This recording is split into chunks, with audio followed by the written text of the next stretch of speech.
महाराष्ट्रातील मंत्रिमंडळ विस्ताराला घेऊन अनेक प्रकरणे समोर आलेली आहेत। यामध्ये मुख्यत्वे करून प्रहारचे संस्थापक आमदार बच्चू कडू यांच्यावर आमदार रवी राणा यांनी केलेले आरोप आणि त्या आरोपाला प्रत्युत्तर देण्यासाठी बच्चू कडूंनी घेतलेली पत्रपरिषद तसेच चर्चेमध्ये असलेली नावे यामुळे वादंग उठताना दिसून येत आहे। याचाच एक भाग म्हणून मेळघाटचे आमदार राजकुमार पटेल हे आपल्या असंख्य कार्यकर्त्यांसह सुमारे 2 ते 3 हजार कार्यकर्त्यांसह अमरावती येथे रवी राणा यांना जाब विचारणार असल्याचे त्यांनी विदर्भ न्यूजशी बोलताना सांगितले। बच्चू भाऊ ने रवि राणा के साथ में जो 1 तारीख का समय दिया है वो समय के अनुसार प्रहार जनशक्ति पक्ष का ये अस्तित्व की लड़ाई है।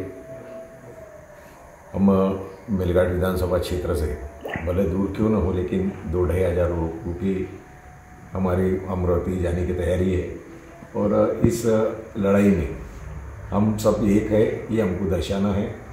और एक लोकप्रतिनिधि दूसरा लोकप्रतिनिधि के ऊपर जो ऐसे झूठे आरोप करना ये बिल्कुल सरासर गलत है और ऐसा नहीं होना चाहिए।